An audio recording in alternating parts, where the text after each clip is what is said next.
Alright guys, Ludski here, coming at you with another write-up. So today, we are going to be putting on an Artec heavy-duty crossmember for a Jeep JK. First things first, Artec makes two type of heavy-duty ones. Well, four, I should say. But two different types.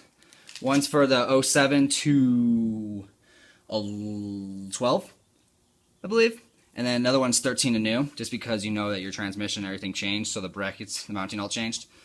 So this one right here is for an 07 to 11. But then they also make one with their control arm links welded in, and then one without that, where it's flat. I chose to go with this one, just because obviously I might be using them. If you're interested in that, check out my other videos. I'm going to have more on that. But so first things first, it's 1/4 inch.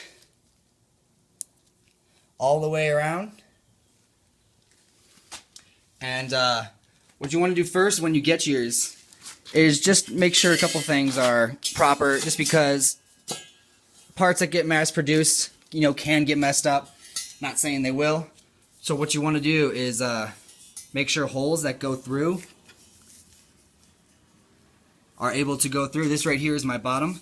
So for example, these ones right here in the center, there should be three.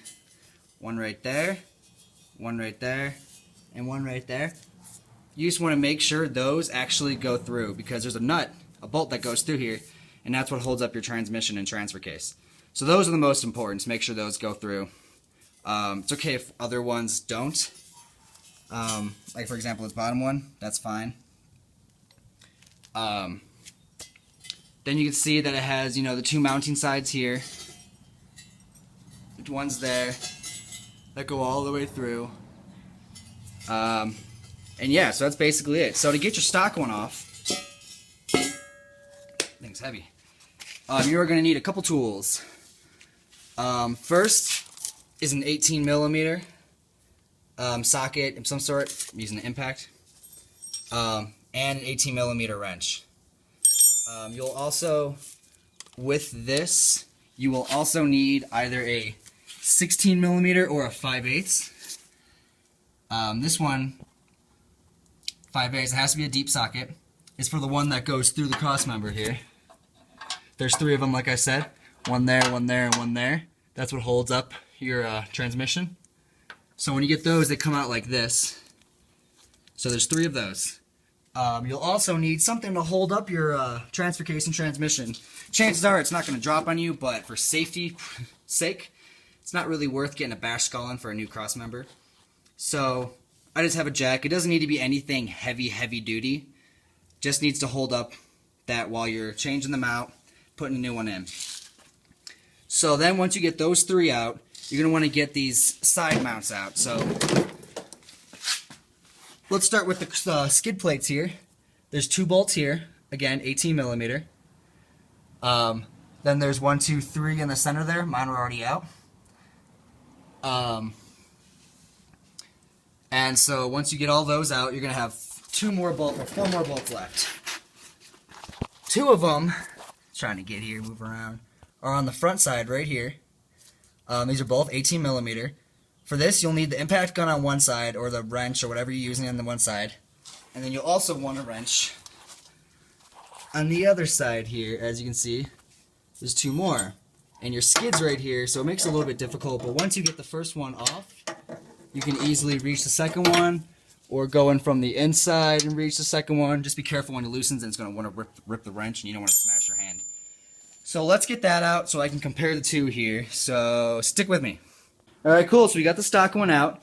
Kind of a couple things to add as I learned. A hammer might come in handy, because if you've off-roaded, chances are this thing's a little bit warped and bent, so it takes a couple hits to get it out. Also, be careful if you're under it.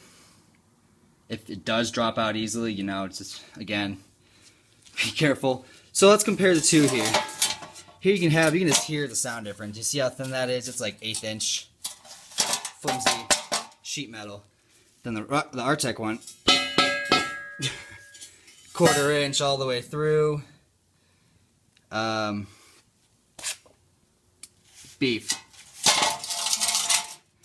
Kind of show them up. Chances are that one's not going to get bent. Especially if they're proud enough to put control arm mounts on it. That's always a good sign.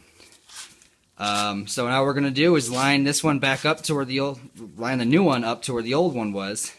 And we're going to start with bolting on the outer two ones, just because that'll get the easiest to hold it. So I'll put one in here, then that way I can pivot it and put the other one in. Then once it's in there, I'll be able to get the 2 and then the 3 and then the skid plates and everything back on. So stick with me, I'll show it to you all mounted up. Alright guys, we got it installed here. Got the 2 bolts here and the 2 bolts on the other side and the 3 in the center. Took a little bit of finagling, a couple cuss words, a couple neighbors getting mad. One thing that did help me is I happen to have an extra jack. If you don't have that, it's just kind of a luxury I have. I used a jack, and once I got the one side in, this one bolt in here, I put the other one up, and since it's really heavy on your own, especially laying down like this, I used a jack to help push it upward, hit it with the hammer to help snug it in. One other thing is make sure that the 3 bolts that come down under there that stick out, make sure they're lined up with the holes. You might have to tap the mount up top there, depending on which way it goes over with the hammer or something, just to kind of help it seat. Another thing, their piece doesn't use the stock bolts that you would use for your skid plate. Let's see if I have one here. This is the stock bolt that holds on your skid plates, but as you can see, it's far too large for that.